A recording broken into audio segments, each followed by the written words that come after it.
light. You come closer and closer, don't. You could run me over and over, but I know you let me go.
You back, oh, you push my buttons too far lately. Take that chip off your shoulder, maybe, yeah. I wait forever just to get you alone together. You're my home from home, I swear that I'm sincere, I can't lie, no. You know that I wait forever just to get you alone together. You're my home from home, I swear that I'm sincere, yeah, I can't lie, no. You are my Gemini. You are my Gemini. You are my Gemini. You are my Gemini. I ain't been sleeping much at all. Too many meetings to recall. And I've been swept up by a storm, but didn't feel the calm at all. Yeah, yeah. And now I'm lost in conversation, but I'm not being heard. Cause 'cause I've been round the world. Baby girl, don't think of it like that. And on the road, no telephone, no time to call you back. Oh, you push my buttons too far lately. Take that chip off your shoulder, maybe. I'll wait forever just to get you alone together. You're my home, phone home, I swear that I'm sincere. I can't lie, no. You know that I'll wait forever just to get you alone together. You're my home, phone home, I swear that I'm sincere. I can't lie, no. You are my Gemini. You are my Gemini.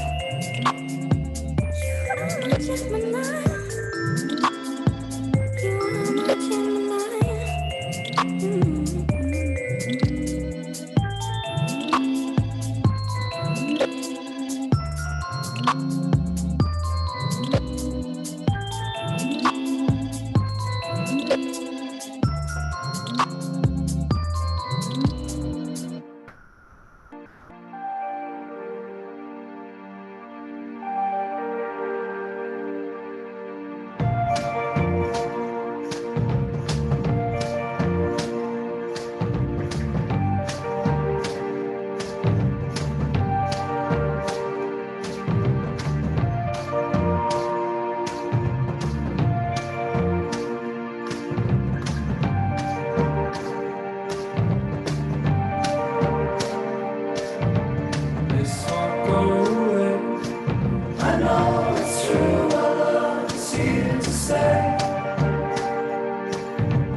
But your love like you never knew me, and I'll be alright. But right now I feel like drowning, so I can get you out of my head. I'm only lonely, ain't nothing dangerous.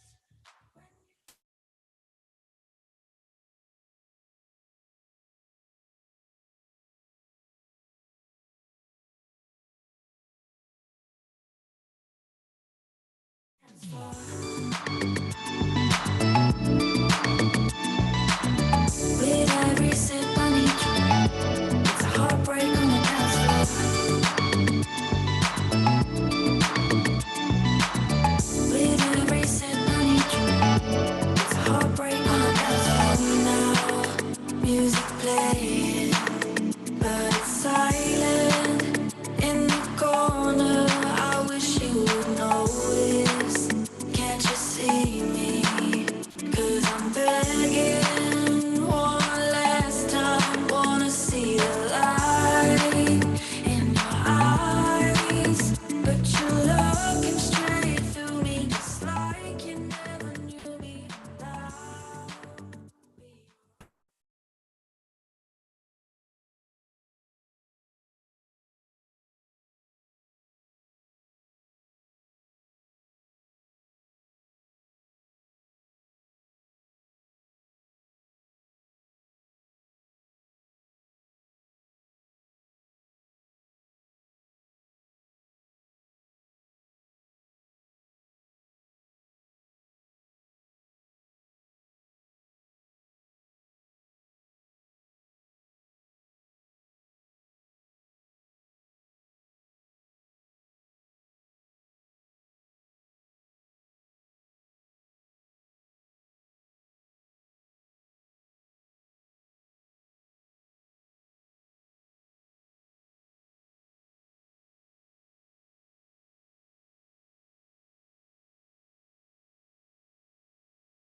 And I tell you what it's like.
Okay, everybody, let's get started. Thank you so much for your patience.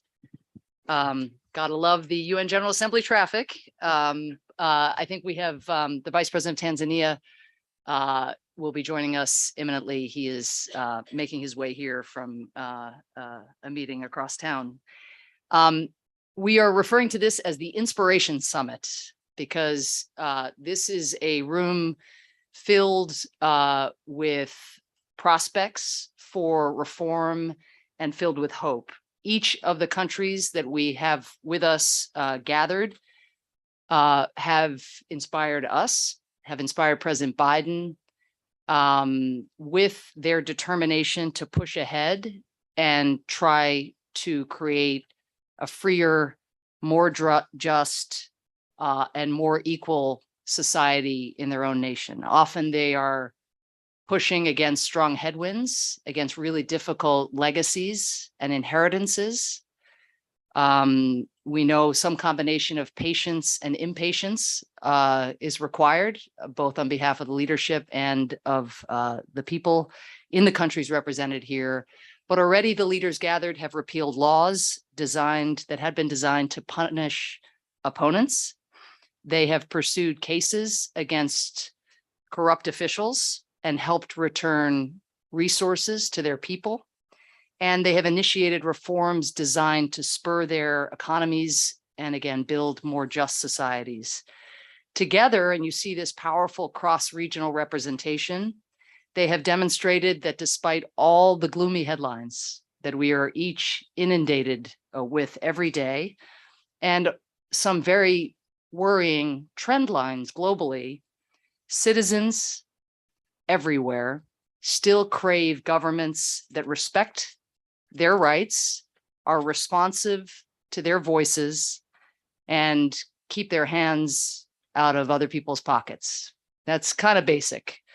As we in the United States know so well, of course, based on our own experience, it is not enough to win elections based on promises to fight corruption and strengthen democracy. We have to deliver real results for our people. Democracy must deliver. That is something President Biden, Secretary Blinken, DFC head Scott Nathan, we stress all the time. And rather than simply promote democracy the way we always do, through election support or investments in independent media, very, very important investments, though those are, those who believe in free societies and free markets need to help your citizens, the citizens of the countries gathered here, feel the difference that democracy and reform can make in their lives day to day. We need to help you diversify your economies or form new trade relationships, create jobs, or deliver better healthcare, tackle inequality, and provide reliable public services.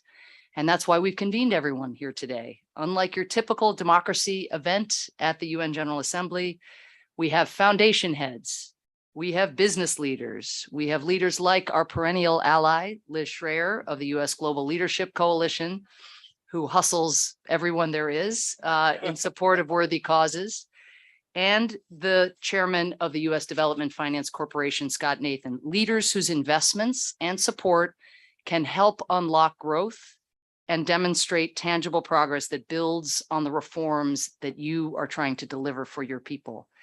They also happen to be leaders with deep expertise in economic growth and development, and they happen to be citizens who believe deeply in democracy and the shared prosperity it can deliver.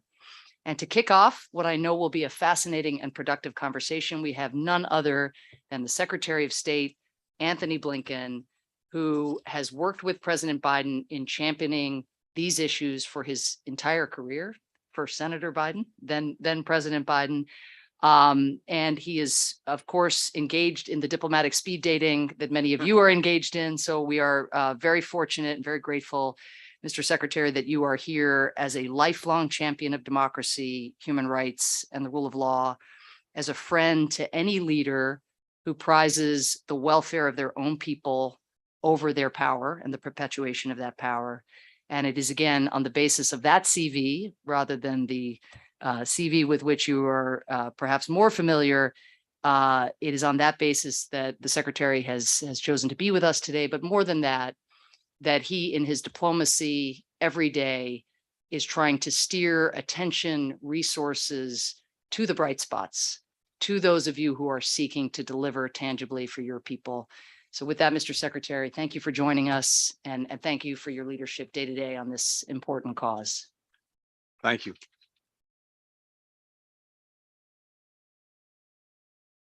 Well, good afternoon, everyone. And let me first say, I'm really tempted to say what she said, and we can call it a day. And that's usually the case, because yes, we're here, and I'm here to bask in a little of this inspiration that we're seeing around this table. But a lot of that inspiration for me starts with a now more than decades-long friendship and admirership, if that's a word, of Sam and everything that she has inspired so many of us to do over so many years, with this relentless focus on democracy, on human rights, on combating humanity's worst and beating it with humanity's best. So it's always great to be partnered with my friend, my colleague of many years, and to be with all of you. I'm really grateful for this remarkable turnout of leaders and colleagues, both across governments, but also across organizations, and as Sam said, really across regions and across the world. And yes, usually the events that we have on the future of democracy tend to focus on the challenges and the concerning trends, and they are real, they're deep, they're serious, and I know that for all of us, they are a profound preoccupation. We includes governments, NGOs, multilateral institutions, businesses, and others who are committed to democracy's renewal and its spread. We do have a tendency sometimes to overlook the flip side of the coin, the people all around the globe who, as Sam said, are demanding democracy, demanding human rights, demanding accountable government, and who routinely come out to the polls or sometimes into the streets to reject corruption, to reject repression, to reject authoritarianism. And in this room, around this table, we see the results of many such movements, inspiring leaders who rode waves of popular support for democracy and anti-corruption into office, but who now need to prove, as Sam said, that their reform agendas can actually deliver tangible benefits for the people that they represent. That really is the task before us. It's what President Biden has been focused on and talking about, certainly since he became president, but I've heard him focus on it for a long time before that. And the good news is this: you are seeing democracy actually delivering for people in your countries. And I think we have a huge opportunity now to support these efforts, to support your efforts, and to help ensure their sustained success at a time when I know many of you are facing very considerable headwinds. So today, I know we get an opportunity to hear from some of the leading reformers about just how we can actually do that. Governments have a key role to play.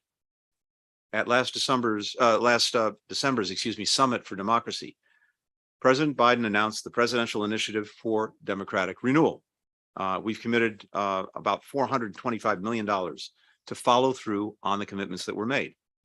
About $55 million of that funding in the first year is going to USAID's Partnerships for Democratic Development, which will provide flexible, multi-year support. And the multi-year support is important for countries pursuing democratic openings, like the ones participating in today's event.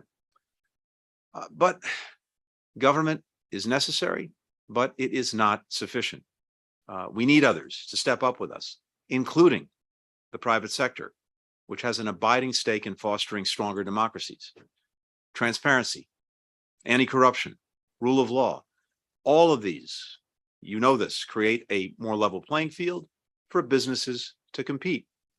And countries that respect human rights and labor rights tend to be more stable and more reliable partners, especially in a crisis, as we've experienced through COVID-19.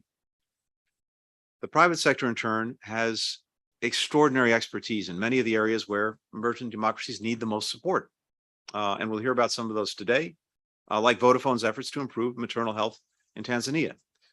I'm sure that others in this room around this table will have ideas of where to pitch in. We're eager to hear them. We're also eager where we can to help you act on them. And I've seen this time and time again, and it's also incredibly inspiring. We see the practical results when we can build public-private partnerships in actually making progress, in actually making a difference in people's lives. Now, one way that we're able to do that in the government is through the Development Finance Corporation, which partners with the private sector to lower the risk of investment in developing countries, including all the democracies represented here today. And Scott, thank you so much for being with us today, but thank you for what you're doing every single day. I have to say, from my perspective, one of the most important tools that we have in the United States government on this agenda is the DFC, and I'm very proud that we're working together so closely. Today, though, is more than just providing support. We're also here to learn. We're here to learn from everyone around this table. We're here to adapt. We're here to try to share and spread best practices, because another thing that I've learned in many years of doing this is that no one has a monopoly on ideas, never mind good ideas. No one has a monopoly on best practices. Somewhere, someplace around the world, for just about any problem we're confronting, someone's probably figured it out. But if we don't share that information, if we don't share those best practices, then we're constantly reinventing the wheel. And the power of bringing so many people together who are focused on different aspects of this challenge is that I will bet that for just about anything we have to deal with, someone has found a good idea or a good solution. So we want to be sharing them today. Ultimately, the challenges that many are facing are simply not that different from the ones facing democracies all over the world. Let me just quickly cite one that I know is at the top of just about everyone's agenda: corruption. That is estimated now to cost up to 5% of global GDP. And we all know this, but corruption discourages investment. It stifles competition. It deepens inequities. And maybe most damaging for democracies, it erodes public trust in government, in institutions. And that is the most corrosive thing of all. It also greases the wheels of foreign interference, disinformation, transnational repression, and other actions authoritarian governments take to try to weaken democracy. Every country here today is taking meaningful steps to address the scourge. The Dominican Republic passed new legislation that allows the government to seize assets gained through illicit activities and invest them in the Dominican people. Ecuador created the country's first ever specialized court tackling corruption and organized crime. Armenia's Corruption Prevention Commission conducted integrity checks on 261 candidates for judges and prosecutors in the first half of 2022, looking for conflicts of interest and other issues that could actually undermine their independence. These are real, practical ways of dealing with the challenge of corruption. Now, much of this democratic renewal is actually being driven from the bottom up. In Zambia, where last year, more youth, women, first-time voters turned out than at any time in that country's history, and brought new leaders to office who are already making positive change, from expanding human rights protections to reducing the country's crushing debt. And Moldova, where massive voter turnout to power a reform government that ran on a platform of transparency, anti-corruption, and judicial independence, brought that government to office. And I have to say, my own admiration for you, Madam President, and all of your colleagues is boundless. You have an extraordinary challenge under the most difficult circumstances, but know that the United States is and will remain strongly your partner in everything that you're doing.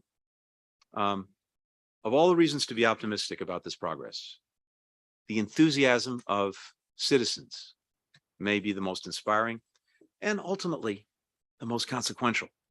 Because when people in other parts of the world, including in closed societies, see citizens holding their leaders to account, when they see government actually working to solve problems that people are confronting in their daily lives, then they too begin yearning for a more free, a more open, a more accountable government in their own countries. And that's the kind of virus that we'd like to see spread. It's a good one, a powerful one, one that can make a huge difference. The bottom line is this: I think more than ever before, the fate of our democracies are intertwined, interconnected.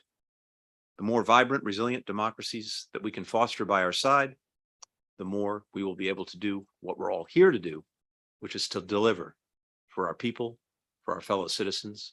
That's the mission, that's the objective, and we are grateful to be able to work with so many who are trying to do just that. Thank you. Thank you so much, Mr. Secretary, for such a powerful start. As Secretary Blinken mentioned, democracy is contagious. The more progress a democracy is able to demonstrate, the more people it can inspire, both within your own countries and then, of course, throughout the world. One of the countries joining us here today, Tanzania, represented by Vice President Philip Mpango, has demonstrated important progress in relatively short order under its first woman president, something also true of Moldova, Samia Suluhu Hassan. Tanzania has expanded media freedom, engaged with civil society as the president commits to broader reforms, and kicked their COVID-19 vaccination campaign into overdrive. I've never seen a quicker road to 60% vaccination, basically at under 10% in June, up to 60% today. Phenomenal.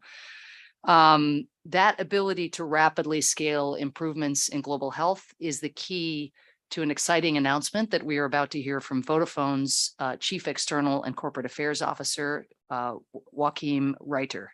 He is joining us here today to share his company's commitment to support maternal health in Tanzania, along with USAID support. His remarks, hopefully, will be followed by Vice President Mpango, who will share more about this country on the move. And we're hoping that this announcement, just as proof of concept, will inspire many of the private sector leaders to think about the kinds of partnerships that they can initiate with the countries represented here. So over to you, Joachim. Thank you very much, Mr. Secretary, Administrative Power, Excellencies, ladies and gentlemen. Obviously, I'm delighted to be here representing Vodafone Group as well as Vodafone Foundation as we shine a light on how democracy delivers and delivers on the pressing needs of the citizens. For us, I would like to talk on this occasion around EMAMA, but also about partnership, patient capital, as well as political will. As we all know, in far too many countries today, rates of maternal mortality remain stubbornly high, health facilities are overstretched, and ambulances very rarely available. Improving emergency transport for pregnant mothers is critical to tackle this human tragedy, and EMAMA can be part of the solution. Using basic mobile phones, mobile money, and a community of trained drivers, this innovative yet simple solution has transported over 15,000 women and newborns in Tanzania and Lesotho. I'm immensely proud, according to conservative estimates, that EMAMA has already saved 300 lives and reduced maternal mortality by some 30%. As I said, there are three essential ingredients that I would like to share in terms of our experience and our best practices behind its success. First, EMAMA is about true partnerships. EMAMA is the result of long-term collaboration between Vodafone Foundation, USAID, and the government of Tanzania. It began actually at the suggestion of USAID in a single rural region in Tanzania. Vodafone and Vodafone Foundation were delighted to contribute.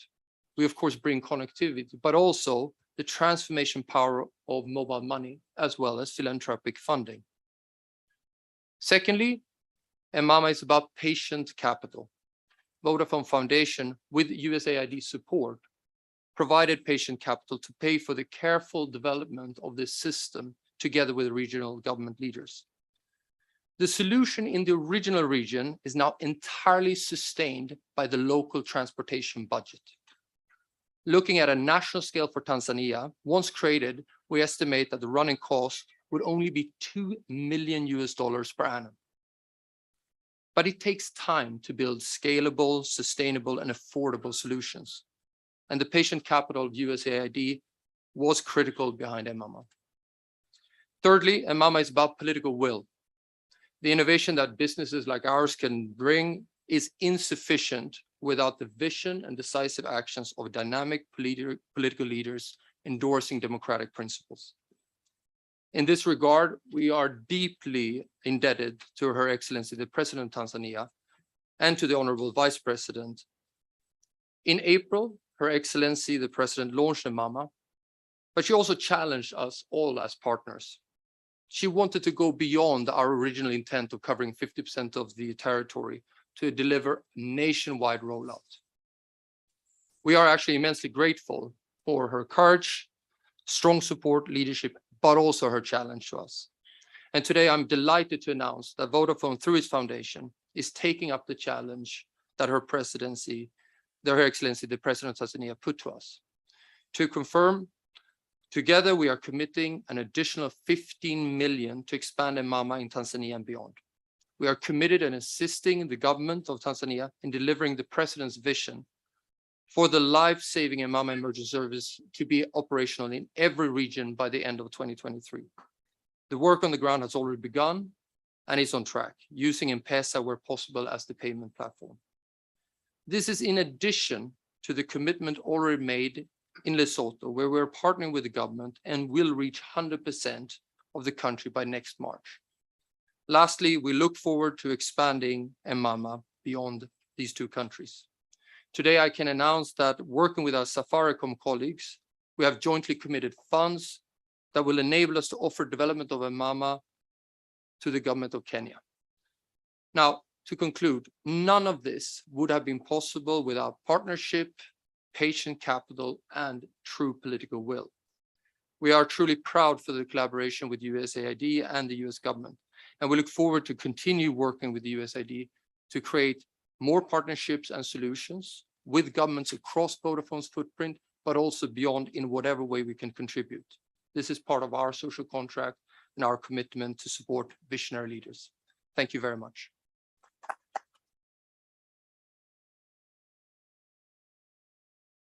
Thank you so much, Joaquim. President Mpango, I see his minister, so we were expecting him, but I think we're gonna move forward. I just want to share something about this partnership. First of all, we will join now that Vodafone has made its announcement. USAID will contribute an additional $5 million to help the Tanzanian government scale this program. It's also a reminder of all that lies in store for us with the power of technology. Because the fact that we were able to ascertain that ambulances would not soon be available at scale for vulnerable pregnant women allowed us to recognize together, the Tanzanians above all, that taxi drivers, the equivalent of Uber drivers for women who needed to get to the hospital with a proper distribution network could be made available. And that's basically the essence of what this program is. It's not the most sophisticated concept, but it is life-saving for women as we seek to scale up emergency services working in support of host governments. So we sometimes need these in-between solutions, and it may prove to be more efficient over time as well. And there's no reason to think in other places where we faced maternal mortality that these kinds of solutions couldn't be made available as well. So it's a very, very, very exciting initiative. So now let us turn from one country with its first ever female president to another. Seeing a trend here, fellas. Since taking office in November of 2020 on a platform of reform and fighting corruption, President Sandu has prioritized restoring the Moldovan public's faith in its political and judicial systems, fought corruption, and pursued economic reforms. Just recently, Moldova was awarded EU candidate status, a show of solidarity to the country that is sheltering more Ukrainian refugees per capita than any other. If all that weren't enough, President Sandu also happens to be my daughter's personal hero, a testament to the fact that girls can do anything. So please welcome President Sandu.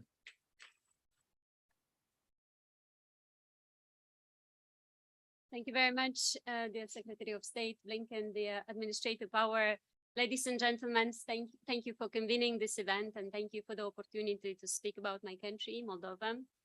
First of all, I would like to express my appreciation again for the support we've been receiving from US and from USAID. Last week, we celebrated 30 years of friendship between the Republic of Moldova and USAID. And from the very beginning, from the moment we regained independence, you have been supporting us in building a democratic state, which hasn't been easy.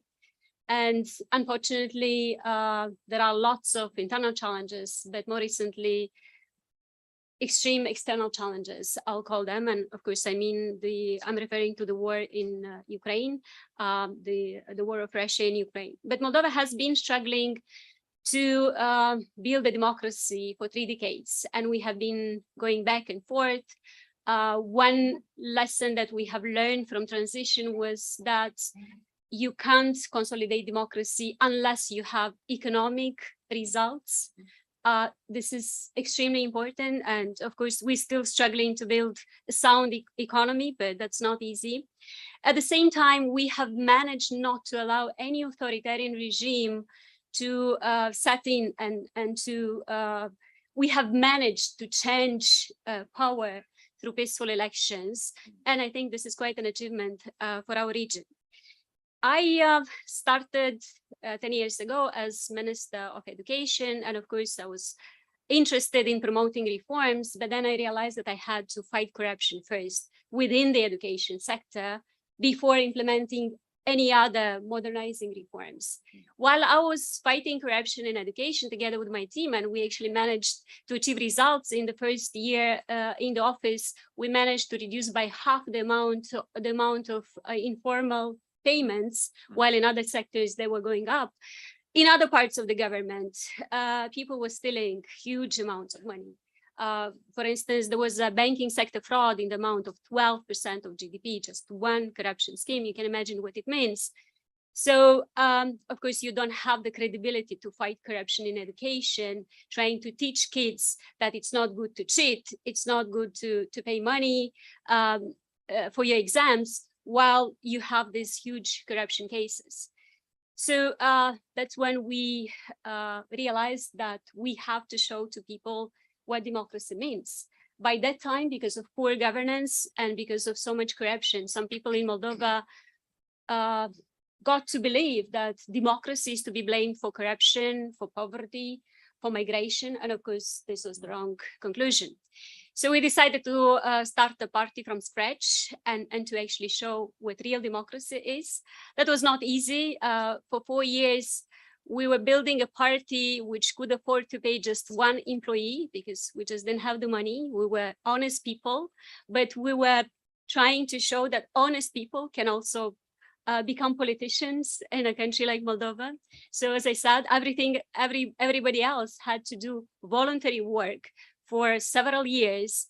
But in the end, we managed to convince people that they can be honest politicians. And after several difficult years with an authoritarian regime in power, which tried to capture state institutions, starting with judges, prosecutors, and everything else, we managed to get people's votes. And I won the elections. And then in 2021, we won the parliamentary elections. And I would say for the first time in my country's history, we have a majority in the parliament, a majority of honest people. And this is an extraordinary opportunity to finally implement the reforms and especially to strengthen the capacity of the anti-corruption institutions, to reform justice, because you don't have anyone who would be afraid of such a reform.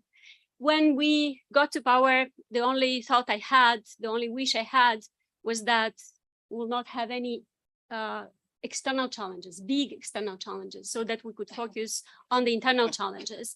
And just 1 month later, we faced the energy crisis, which for us started in October last year when Gazprom decided to cut gas supply to Moldova, and Moldova is very dependent on the Russia gas. And of course, a few months later, the war started. Russia started the war in Ukraine, which has significant consequences on Moldova. We had to face a refugee crisis. In the first several months, we received 500,000 Ukrainian refugees for a country of 2.6 million people. This was quite an effort. I'm very proud of my citizens who helped and sheltered most of these Ukrainian refugees. And then, of course, the economic implications and the energy crisis is just growing bigger and bigger. So it's not that we have the luxury to focus on our agenda, but we have one promising to people that will reform justice, that will fight corruption, because of these things. Of course, you can't have proper economic development. You don't have enough economic opportunities at home unless you fight corruption and unless you have proper justice. So we're trying to manage, on one hand, the crisis, the crisis situations. On the other hand, we are trying to move on reforms. And we have some results, for instance, on the Freedom Press Index. We went up just in 1 year, 49 places. So now Moldova is ranking number 40th in the ranking among some of the EU countries. We are working very hard on our energy agenda, even though we have this huge dependency, but we have done a lot to move to the green energy. So like today we have 3% is green energy, and our plan and our measures will lead us to have 30% of green energy by 2025, just in a few years. In the World Justice Program Rule of Law Index, Moldova is featured among the 2 countries with the strongest improvements in the rule of law. Moldova got the EU candidate status. Moldova has been doing pretty well in its income group in terms of the PISA results, and that's the result of the efforts we undertook in the Ministry of Education. So there are some good things which are happening, but of course it's pretty difficult to continue with the reforms when you have such a difficult situation. So, for instance, we also started to do the evaluation of judges and prosecutors based on their integrity. We have external experts who are looking at the integrity of our judges and prosecutors. We just brought a former US federal prosecutor who is leading the Moldovan anti-corruption prosecution, again, a person from outside the system who is going to bring more credibility to the system, but also the methods coming from. So what I'm trying to say to the private sector here is that there are champions in politics, and you need to be able to help the champions. Politics, can be very messy, but from time to time, you get ministers who are champions, or sometimes you get countries which are champions of reforms where you have real political will, and you just need to be able to help them. For instance, you can help financing a program in Moldova, which would help us improve the quality of teachers, because I do believe that this is the most important thing for education, to improve the quality of education. Or you can finance a program on forestation, because we need to deal with climate change, and be flexible enough to see the champions and help them when they are in the office, because sometimes plans that you might have might not fit the political developments in one country or another. Again, very pleased to be able to talk about my country. We are committed to reforms. We'll continue to build a democratic country, no matter the difficulties. Thank you. Thank you so much, Madam President. Thank you. I saw a lot of nodding, and I would again just note the unprecedented nature of this event is this cross-regional dynamic where these countries have so much in common in terms of their anti-corruption reform agenda. So I suspect a number of the leaders are going to want to say also what she said on the importance of anti-corruption institutions and the importance of drawing in private sector development. We know a number of leaders are very tight on time and we got a slightly late start here. But I want to turn the floor over now to President Chakwera of Malawi, a former pastor and a speaker of dynamic force, commensurate with being a former pastor. After stunning the world by winning Africa's second ever rerun election with 58% of the vote, he has embraced an agenda of fighting corruption while focusing on developing Malawi's agricultural, mining, and tourism sectors. For our part, the United States has demonstrated an increased commitment to Malawi, recently awarding it a new Millennium Challenge Compact and selecting it as a Feed the Future focus country. President Chakwera, we are honored to have you. We're going to go to President Lasso next. I do want to just advise that Secretary Blinken, because of the Queen's passing and the moving around of everybody's schedule, he is now chairing a large food security ministerial that President Biden was chairing prior to the reversal of schedules. So he will have to depart imminently, but I think he'll stay for as much as he can, President Chakwera. And then we'll make our way through the other leaders. Try to keep your comments brief if you can, so we make sure we get to everyone and then get to hear from the private sector and foundation heads. President Chakwera, thank you. Thank you very much. Your Excellencies, fellow heads of state and government, Mr. Anthony Blinken, U.S. Secretary of State, Ms. Samantha Power, Administrator of USAID, ladies and gentlemen, thank you very much for remembering Malawi. You considered us to be participants here, and I'm proud that Malawi is an example of the world of practice of democracy through the advancement of democratic norms and the strengthening of democratic institutions. Democratic values around the globe are being challenged by recurring insecurity, nationalism, geopolitical tensions, and extreme political ideologies. It is therefore imperative to consolidate democracy for the attainment and sustenance of development, peace, and security. And through democratic governance and the rule of law, we safeguard and promote human rights and peaceful coexistence between peoples. However, the rule of law entails that laws must be clear and accessible to the citizens. And for example, in Malawi, we passed many laws, including laws promoting gender equality, like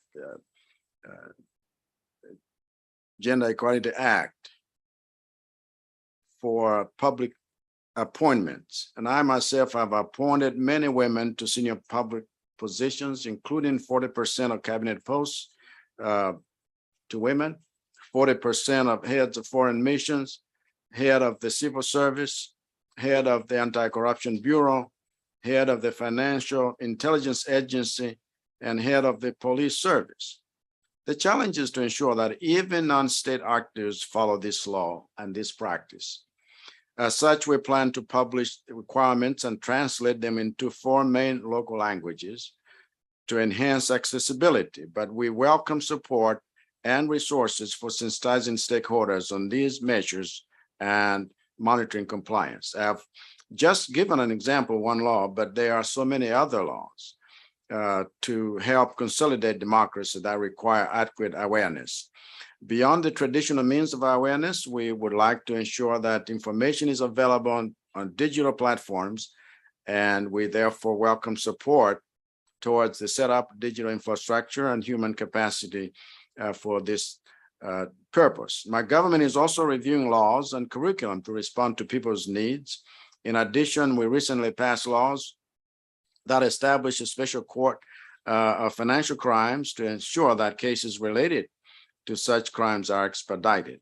We welcome support for research capacitation to give Malawians the wherewithal to make these responsive innovations work.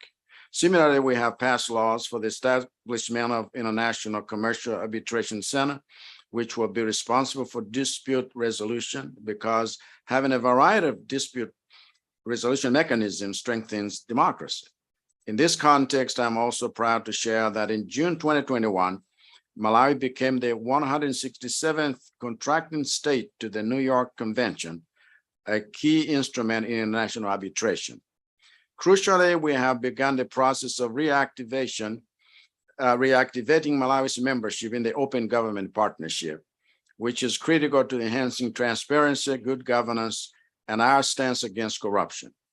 This is because democracy should mean freedom, but not free for all. And true freedom thrives where people have power over those they elect. This is also why we have completed the constitutionally required constituency redemarcation exercise to ensure that Malawians have more equal access to their elected representatives for purposes of improved service and greater accountability. In all of these things, our appeal is for support for capacity building and infrastructural support. Thank you. Thank you so much, Mr. President. Thank you.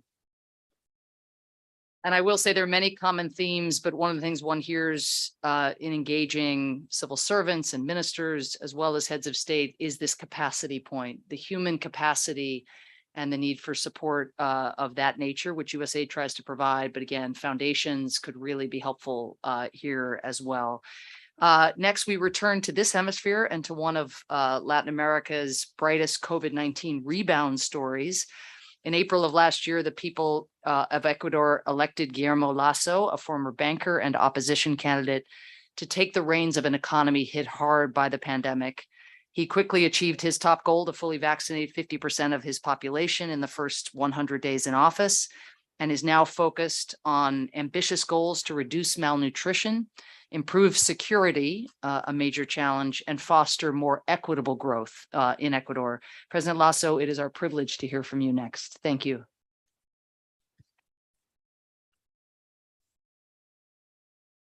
Muchas gracias por esta invitación a Samantha Powell, a Scott Nathan del DFC. Un saludo a todos los presidentes, vicepresidentes y ministros que están aquí presentes y los miembros del sector privado. En realidad sí, en los primeros 100 días de nuestro gobierno logramos vacunar a más del 50% de la población ecuatoriana con 2 dosis, librando al Ecuador y a su población de una crisis sanitaria más grave que la que ya vivíamos hasta abril del año 2021. Nuestro gobierno entiende la necesidad de fortalecer la democracia atendiendo objetivos que no han sido atendidos ni resueltos por los últimos 50 años en Ecuador. Me voy a referir a uno de ellos, y es la lucha contra la desnutrición crónica infantil. Siempre decimos que los niños son el futuro de la patria, el futuro del mundo, pero no hemos atendido realmente sus necesidades. Los indicadores de desnutrición infantil en Ecuador es uno de los más altos de la región, cerca del 30%. Y en la población indígena este indicador es aún más alto, llegando hasta 34 o 35%. Es un tema que para la sociedad ecuatoriana todavía le resulta extraño, nuevo, distinto, complicado de comprender. Muchos asesores míos me dicen, ¿y para qué te dedicas a este tema? Que es difícil explicarlo, difícil transmitirlo. Bueno, mi respuesta es que esos son los temas que la sociedad ecuatoriana ha olvidado por muchos años y tenemos que resolverlo y atenderlo. Y es así como en la tarde del primer día de mi gobierno, a las pocas horas de ser presidente, establecí una Secretaría de Lucha contra la Desnutrición Infantil. Esa secretaría cuenta con el apoyo también del sector privado. Y en este año 2022, primer año completo del gobierno, hemos podido crear un presupuesto todavía pequeño de $350 millones para poder luchar contra la desnutrición infantil. El programa parte por, en primer lugar, tener un censo, tener claramente definido la cantidad de madres gestantes, la cantidad de niños menores de 2 años que sufren de desnutrición crónica. Y hemos creado ferias para semanalmente recorrer el Ecuador y con servicios del registro civil, servicios del Ministerio de Salud, servicios del Ministerio de Inclusión Social y Económica, poder llevar todo el gobierno completo a las comunidades a las que queremos atender en esa semana. El programa consiste en atender desde la etapa de la gestación, cómo podemos dar ayudas económicas que le permitan a una madre en situación de pobreza poder atender sus necesidades básicas, siempre y cuando ella se comprometa y asista a todas las atenciones médicas para controlar su embarazo. Igualmente, es un apoyo económico hasta que el niño cumple 2 años de edad, también con seguimientos médicos y con la regularidad de atención y chequeo médico al crecimiento de los niños.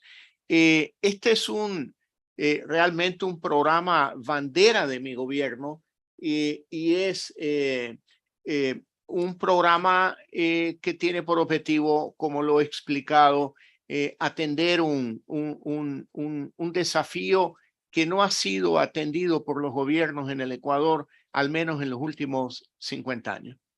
Muchas gracias.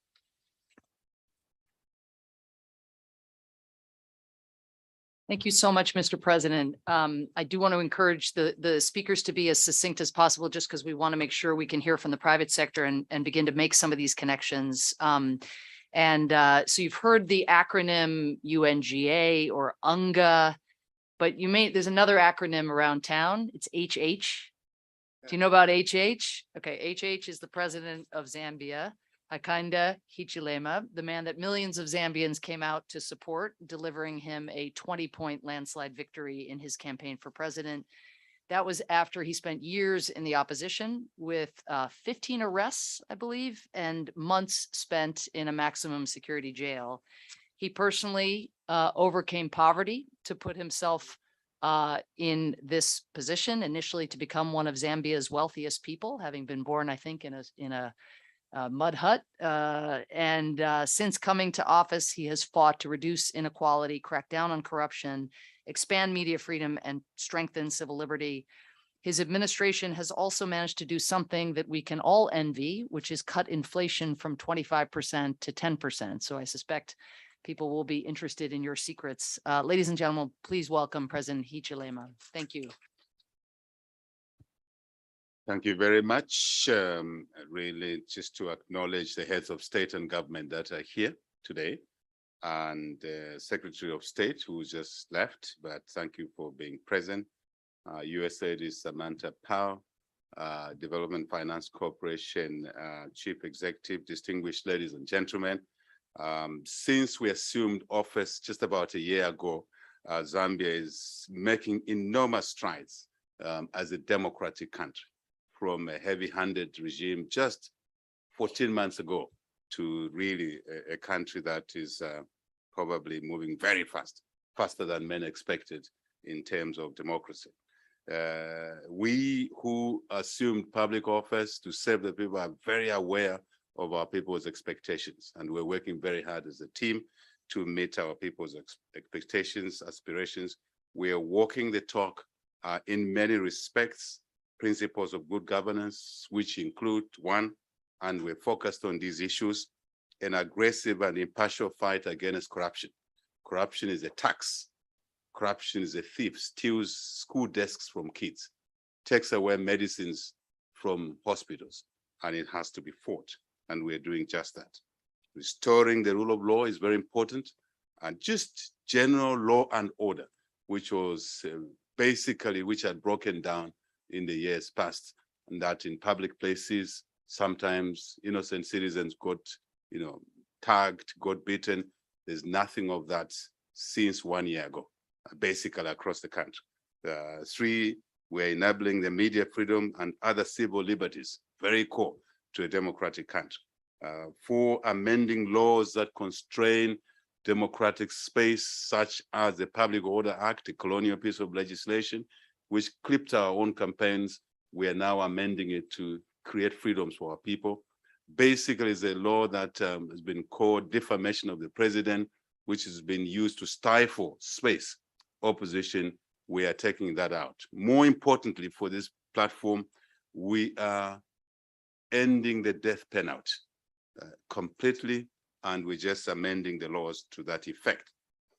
Number 5, we're strengthening government, governance, and oversight institutions, because one good leader may come today, tomorrow there'll be another leader, but institutional strengthening is extremely important to make sure that we can make democracy, we can make the rule of law, respect for human rights as a norm, not as an opportunity because of HH being in office, but as a way of life. Number 6, we're creating a platform for public and private partnership, if you like. There are many things that we can do as government, but we have our limitations. So we are saying with the public sector and the private sector, we are one. It's not them and us or them against us. We are one. We're in it together, and we're doing reasonably well in that space. We know that with this backdrop, we can rebuild an economy that was ravaged by mismanagement, by extravagance in application of public affairs, as well as corruption. Already in the last 12 months, we've been able to rein in on macro stability, bringing in macro stability inflation, as Samantha has said, from 25% actually to 9.7, below 10% in 12 months.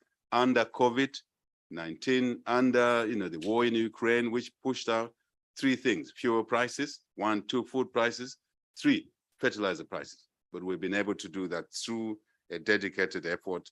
We've reversed the economic decline, tremendous erosion of our economy in the last 10 years, but more 7 years, to minus 2.8. And in 1 year, we brought this back to 3%. That's what we are working on. So if 2.8 plus 3%, really we have grown by 5% in 12 months. Tremendous, but it's a lot of hard work behind the scenes. We can drive investment, in our view, trade and investment, that will be able to help us create the jobs for the young population. This is critical. Democracy cannot deliver dividends if we don't support the young people, education, health, and also jobs. Income, revenue is a human right, in my view. You can't have a population that is deprived of revenue. So we pay particular attention to that. So we anchor these movements on agriculture, value addition, local production, processing for our domestic market, for our regional market, Congo, Angola, and other colleagues around, and 300 million people. We are a country of 8+1 neighbors. So this is important to us. And also we want to be net contributors to the looming global food insecurity. It's an important issue for us because we have the agronomic conditions to do that. What we need is partners in that space. We are positioned as a logistical hub in our Southern African location, and we take this very seriously.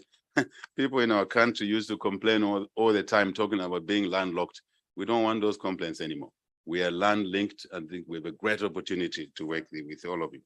Our economic turnaround, our inclusive growth, our equitable delivery of democracy's dividends to our people inclusively will be a shining example of a benevolence of democracy, that democracy can deliver dividends.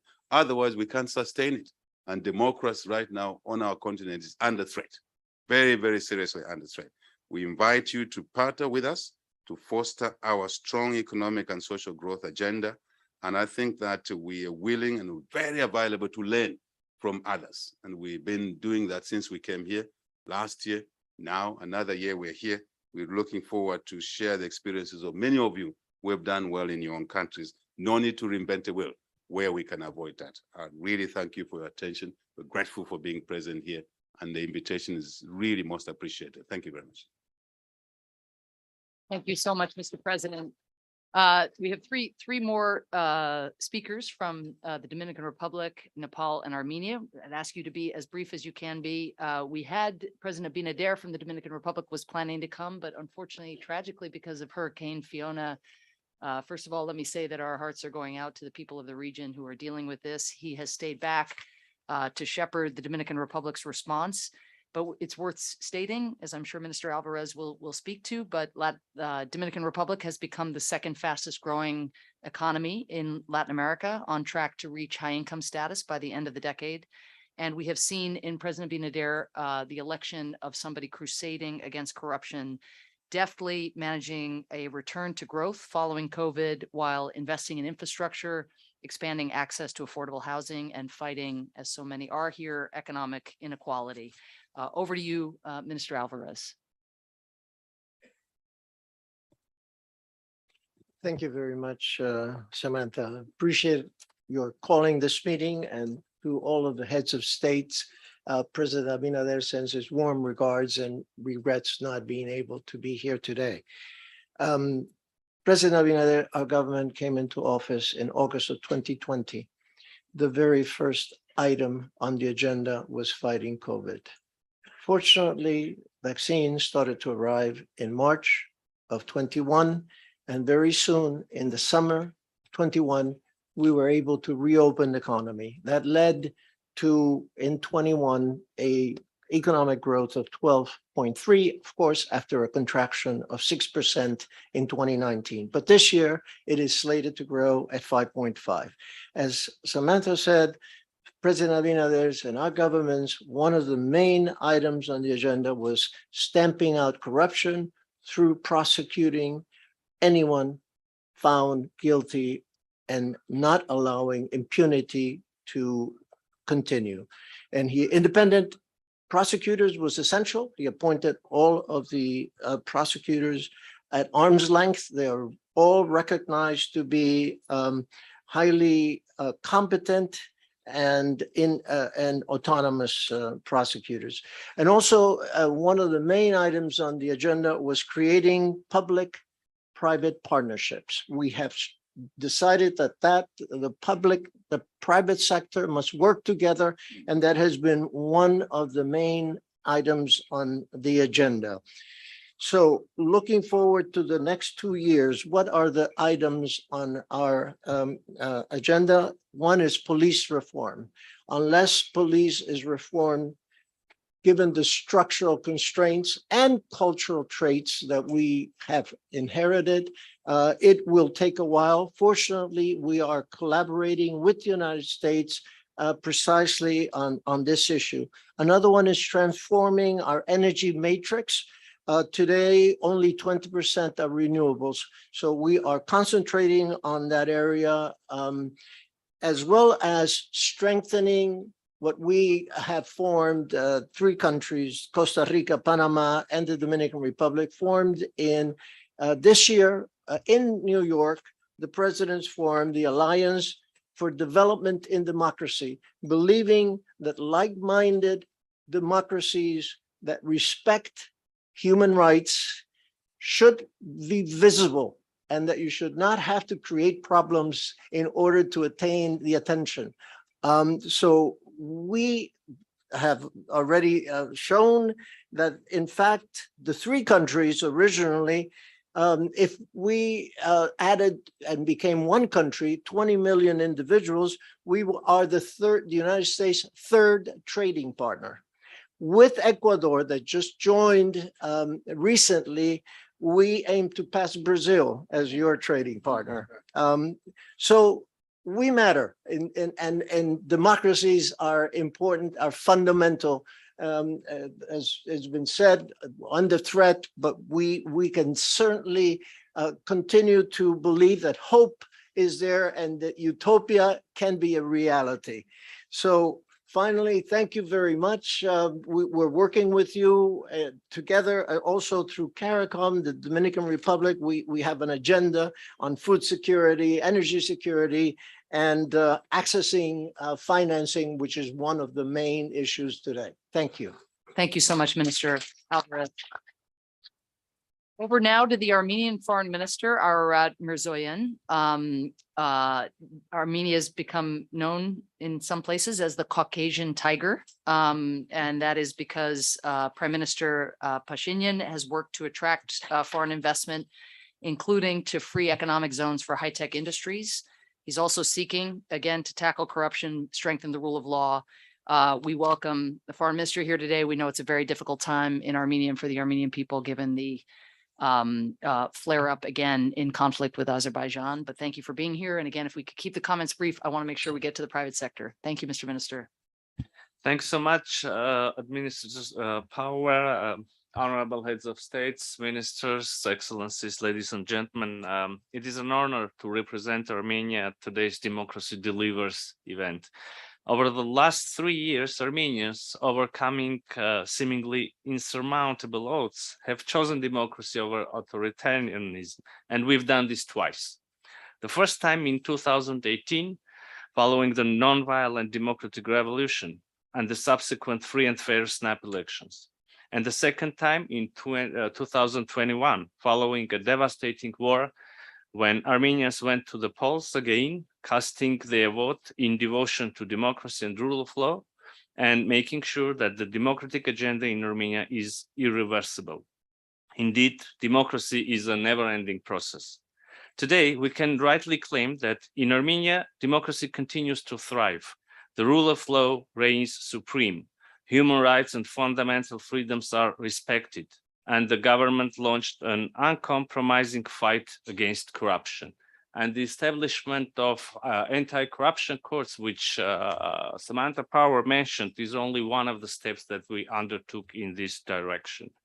And it is no coincidence that in the last 3 years, Armenia significantly improved its position in nearly all international rankings, be it the Democracy Index, Freedom in the World, Index of the Economic Freedom, Press Freedom Index, or Corruption Perception Index.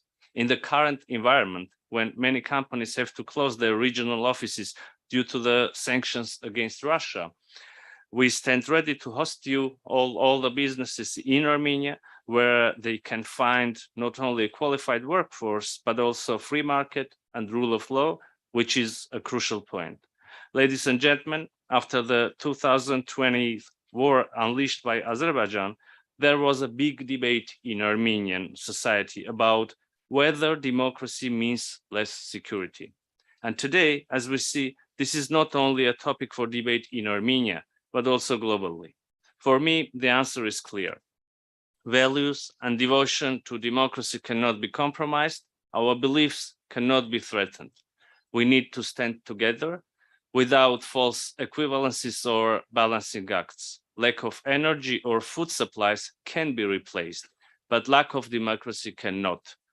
That's why my call is one. We, the democratic societies, should overcome the global crisis of democracy, shoulder to shoulder, supporting each other both politically and economically.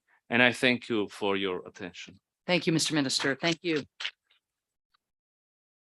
In 2015, Nepal ratified a new constitution, establishing itself as a secular democracy.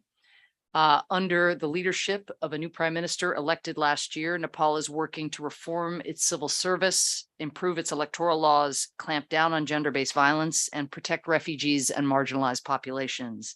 It is also bouncing back from the pandemic as tourism returns to the country and new energy infrastructure comes online.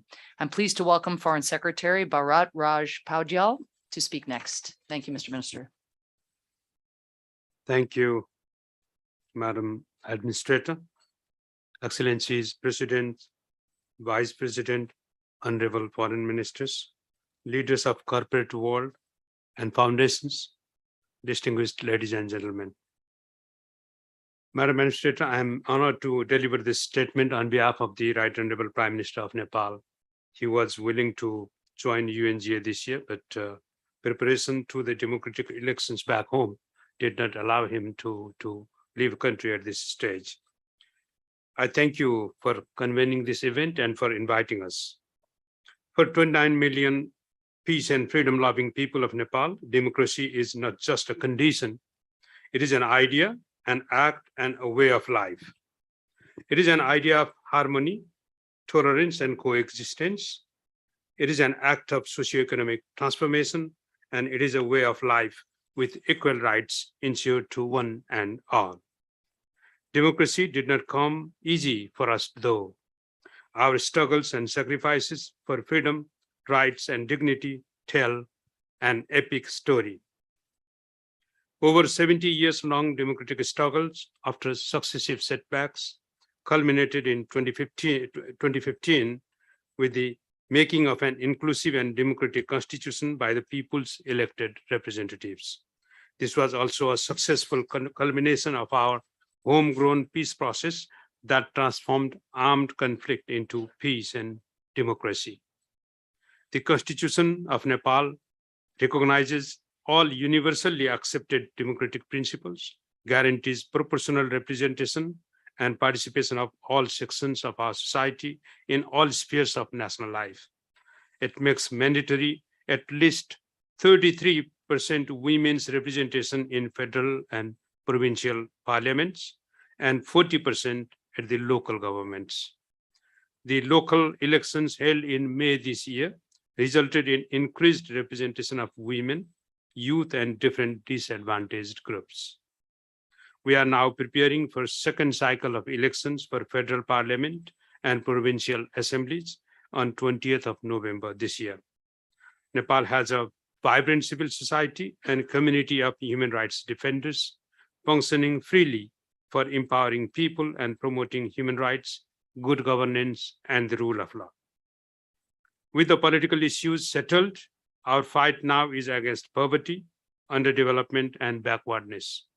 We are set to graduate from the LDC status by 2026, and we remain committed to making it smooth, sustainable, and irreversible. For that, our priorities include modernizing agriculture, expediting infrastructure development, tapping the vast hydropower potentials that we have, materializing tourism potentials, and developing human resources. We have created an enabling environment for private sector to grow. There is a strong legal and policy framework put in place to protect both domestic and foreign investment.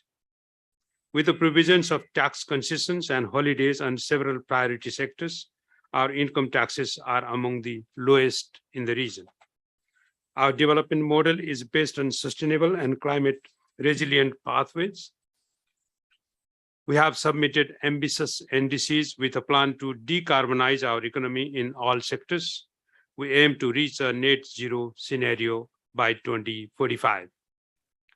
Firm commitment to democracy, human rights, and people's empowerment are the values that are common to Nepal and the United States.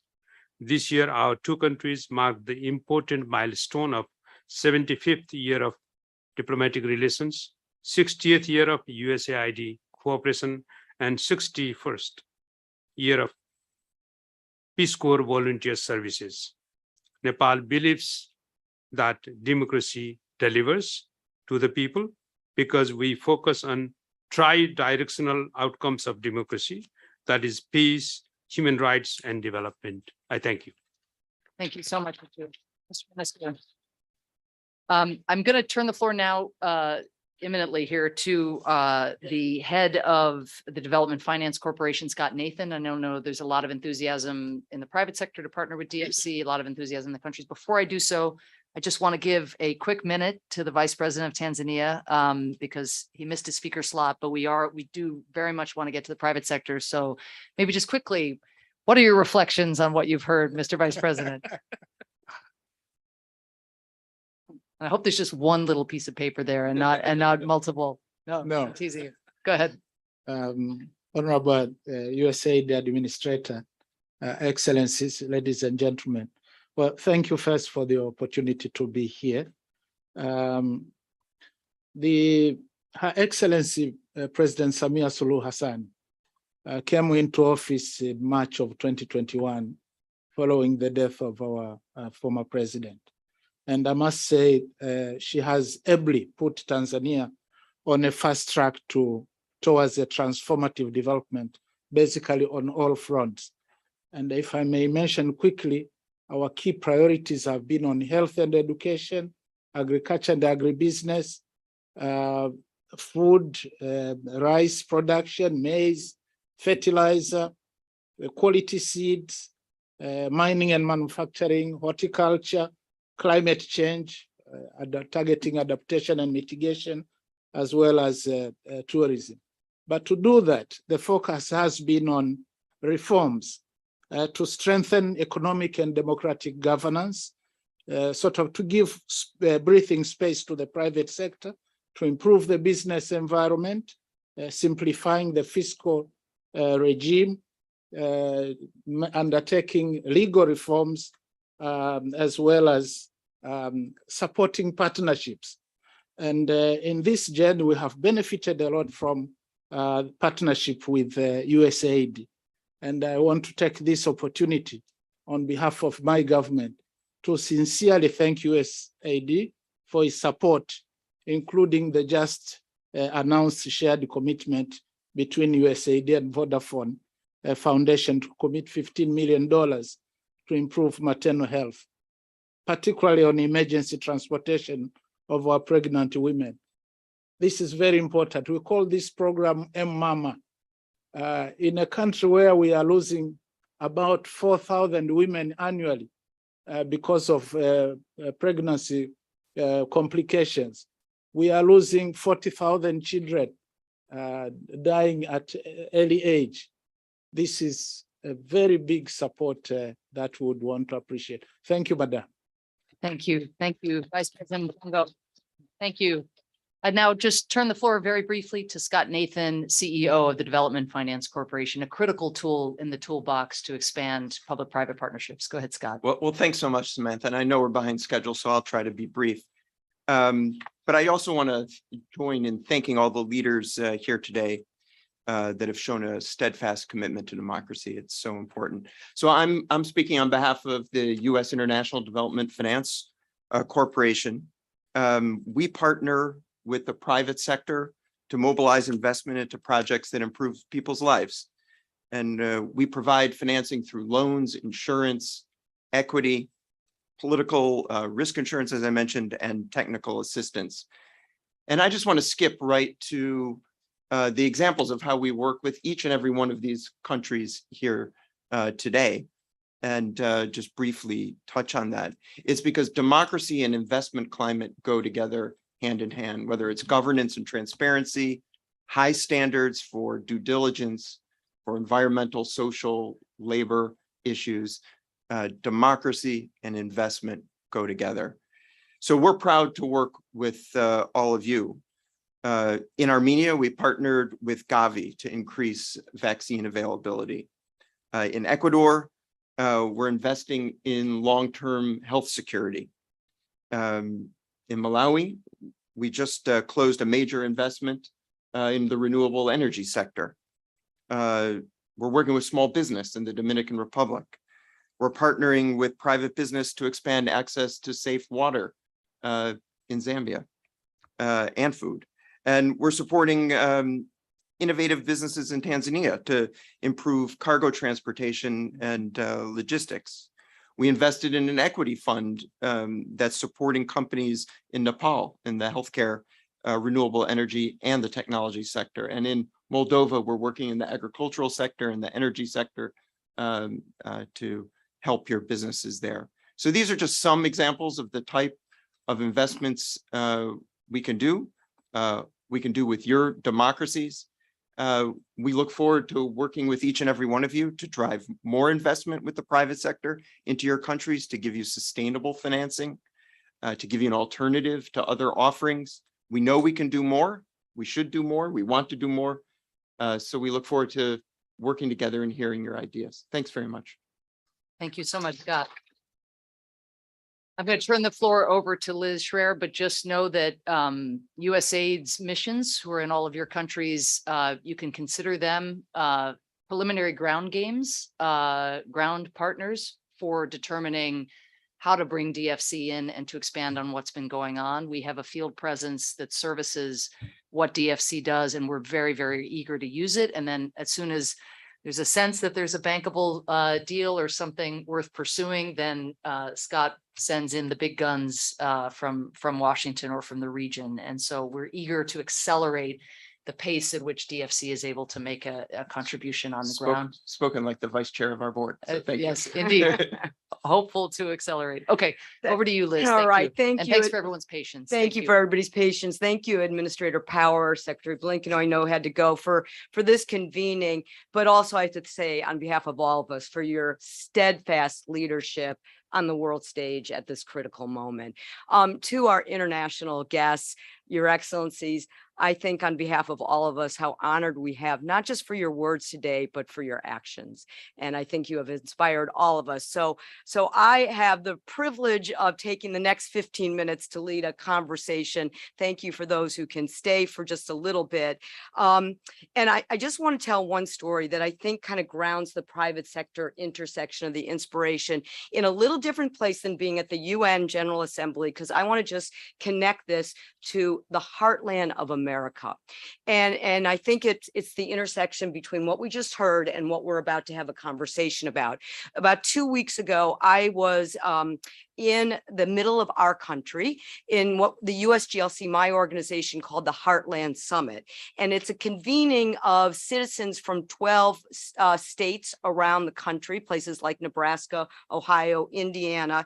And it's on these very issues that you just talked about the importance of democracy, of global stability, and what it's worth to the American people here in our country, to our economy, to our security, to our health. And we brought together governors, mayors, faith-based leaders, veterans, farmers to have this conversation. Michelle Grogg from Cargill, John Ellenberger from Land O'Lake helped tell their stories. And over 200,000 citizens joined and tuned into this conversation. And the message we heard is what I think each of these private sector folks could tell you. It's the same that was reflected in a full-page ad in the Wall Street Journal today. And what it said is governors, mayors, farmers, all these people say global stability is important to American stability. And it's not unique to the heartland. It's literally, I hear it all the places I travel in America today. And it's exactly when you have rising authoritarianism in the world, when you have these global humanitarians that administrator power deals with every single day, when you talk about these democratic openings, these bright spots, it is music to our ear to hear what you each are doing. It is touches on our shared values. It is the kitchen table issues that advance global stability. So the transition is that, as Secretary Blinken said, is that government can't do it alone. It is the private sector that is here today. It is UPS, PepsiCo, MasterCard, Microsoft, Citi, Deloitte, all of those that are here that are so excited to work with you and partner to help give opportunities to the citizens in your country and the citizens of the world. Given time, I'm going to call on a few of these to answer two questions. What's working and what more do we need to ensure that the partnerships are successful to address and mitigate the risks and enable the environments for more investments. Others, if we have time, can certainly answer, but I am going to start with some of the CEOs to my left, and maybe if we can have some opportunity for some of the foundations to add in as well. So Alan, just because you're my first sitting next to me, if you can start, and again, using Administrator Power's request, brevity is to our advantage. Alan, all to you. Thanks very much. So that was unexpected. And suspending all protocol, brevity is my speciality. A quick word on cultural polarization. Democracy doesn't work when you see your neighbor as your enemy on every issue. And I would ask all the heads of state here to add that to your list. We need an outbreak of neighborliness. But the role of business does sit at the heart of sustainable growth and the growth of democracy. A strong business sector lifts all boats. And I would ask the governors here to embrace and support a business agenda where companies who are committed to tackling the big issues of the climate emergency, the loss and degradation of nature, rampant inequality, give those companies special treatment in your countries. Thank you. Thank you. Thank you. And I'll let me turn that on. Liz, just so everyone knows, yes, Alan's with Unilever. I was just going to say, yes. to please introduce yourself too. So I'm sorry. So CEO of Unilever. Kent, if you would introduce yourself and add a comment. Sure. Thanks very much. I'm Kent Walker, President of Global Affairs at Google and Alphabet. As the administrator started us out saying, democracy has to deliver and democracy has to inspire. In the information age, information can help us do both. On Thursday, we're going to be announcing the Future Readiness Economic Index. and metric of countries around the world and how they're doing on aligning regulations in ways that encourage your citizens to become better citizens and your entrepreneurs to become stronger entrepreneurs. I'm pleased to say that the countries are represented around this table are all trending up in that index. There are ways that companies like ours can contribute, bringing technology to empower your business sectors, and we look forward to finding ways of doing that. The more you can make it easier for us to invest, the more you make your own business sector stronger and your citizens more resilient. Thank you very much. Thank you. Richard, please introduce yourselves as well. Okay, I'm Richard Edelman, and we do. Microphone. Sorry. I'm Richard Edelman. I run a global communications firm. We study trust. One thing that's important, Samantha, you need to know is that autocracies are beating democracies in trust. And that's because they are perceived as delivering. They're delivering, and the gaps between the institutions are not large in terms of trust. Whereas in democracies, there's a huge drop-off between business high and government low. And that is because of competence. That word competence, we deliver, we get results, is the key to the success for all of you. You've got to make sure that your people feel as if you are making progress. The other is the battle for truth. I'm thrilled that Kent's doing this with Google on trusted information, but we've got to get quality facts so that people can make right choices. At the moment, demagoguery and disinformation is polluting the information stream. Done. Hopefully these are helpful to all of our guests from around the world. Dr. Tarab. Thank you. I'm Mustafa Turab from OCP, which is a fertilizer company based in Morocco. Just want to mention briefly that what we're all experiencing is an energy crisis, but we should make sure and avoid that it becomes a global food security crisis. And the transmission mechanism there is going to be fertilizer if we don't pay attention. And fertilizers have been mentioned around the table by their excellencies. What we have done as an African company, which is the largest fertilizer producer in the world, is do our part in Africa. We've launched an emergency program 2 months ago to make sure that for the summer season, many African countries had fertilizers at an affordable price, and some of it was even granted. 20 countries were involved, and we're embarking in a second phase where we will include about 4 million tons of fertilizer, which is the consumption of Africa, to provide secured and cheap fertilizers for many countries. We will include Zambia, Your Excellency, in that list, and many other 35 other African countries. And we're looking at partnering also with USAID on this. We've been talking to USAID. So thank you for having me here. Thank you. I want to open it up to others, and let me call on one of our foundations. Mark, please introduce yourself. Thank you very much. Mark Malloch-Brown, President of the Open Society Foundations, and somebody who got into development because as somebody who worked on democracy, I kept on, when my clients won their elections, looking over my shoulder and their shoulder and seeing that development wasn't there behind them in the form of the development institutions. And so, Samantha, I trust you to put the word inspiration and democracy in the same sentence. You are a fabulous optimist, and it's why we all adore you. But you've just heard it. It's not all that great. What Richard's spoken to is very much what we as a human rights and democracy organization see around the world, which is deterioration of democracy because it's not seen as delivering. And so one very specific suggestion, we've heard a range of interventions, a range of things that these remarkable leaders want to prioritize, and a range of proposals from how to help on the private sector.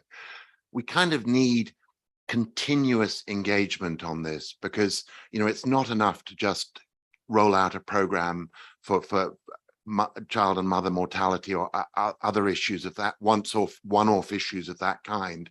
Countries have to surge on all these development indicators on a continuous basis. And it has to be seen that if you are democratic, you get the resources, you get the means to grow and meet the needs of your citizens.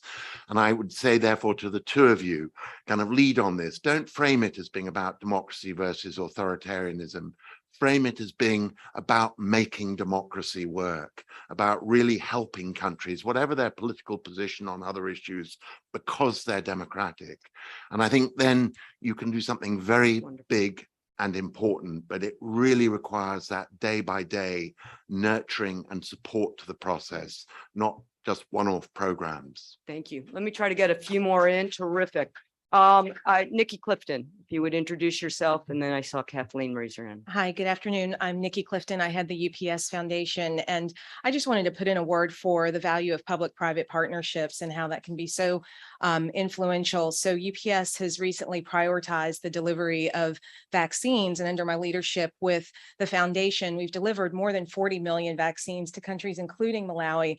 But in terms of not just adding money and resources, we've also prioritized our loaned executives working with the ministries of health to ask questions about what the citizens need on the ground, and then bringing in that public-private expertise to be helpful on the ground to save lives. And so beyond money, I would encourage other companies and other leaders to think about the resources that you have with your own employees and how you can loan those executives in country and also make a difference in that way. Great point. Thank you. I think we have time for just a couple more. I saw Kathleen and then Steve. Thank you, Liz. Hi, I'm Kathleen O'Dell with Deloitte Consulting. I just wanted to touch on the theme I heard from many of the leaders here, which was around access to quality education and the development of workforce. And so for Deloitte, as a global organization, but also local in over 180 countries around the world, this is a major priority for us, and we're putting our collective resources behind that. So our major ambition is called World Class, and World Class is all about impacting 100 million young people by 2030, our future innovators, our future leaders of the world. And so there, I just want to say, like, this is something we want to partner with all of you on. We're working with educational institutions globally, including also partnered with the World Economic Forum to spur more innovation and ideas around bringing access to education during this time when so many have been left behind during the pandemic and education. Thanks. Thank you. Last comment. Thank you. I'm Steve Mason with the Aga Khan Foundation. Thank you. Just wanted to make a push or a plug, I guess, for our efforts to support democracy to go beyond the national level and really push down to the subnational level, the levels of governance that really matter most to people and where people see delivery happening, the community structures, the district structures.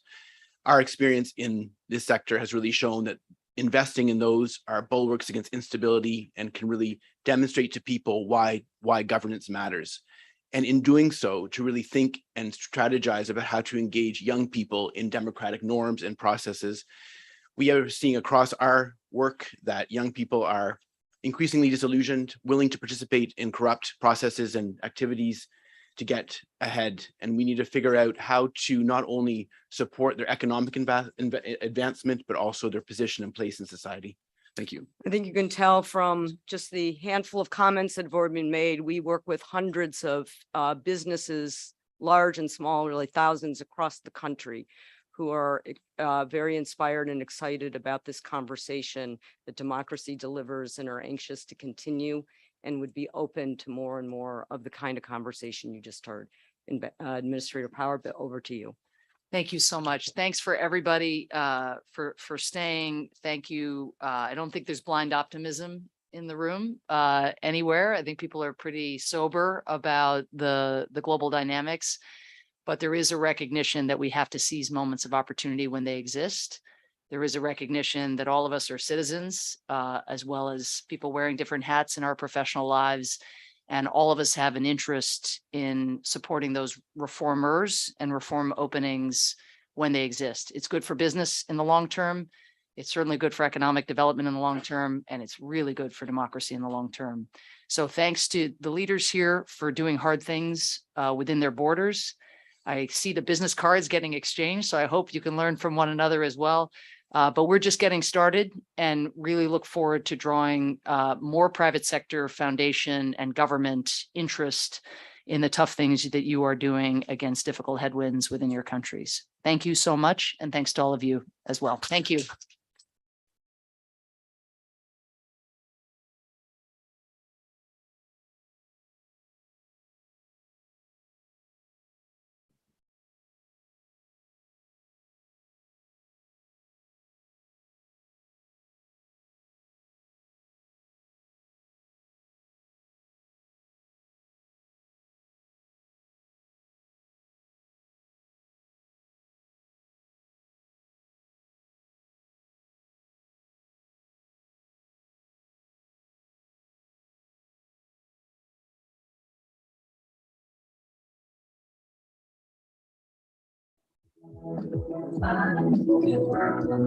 I was ready to see the difference. A chunk of me.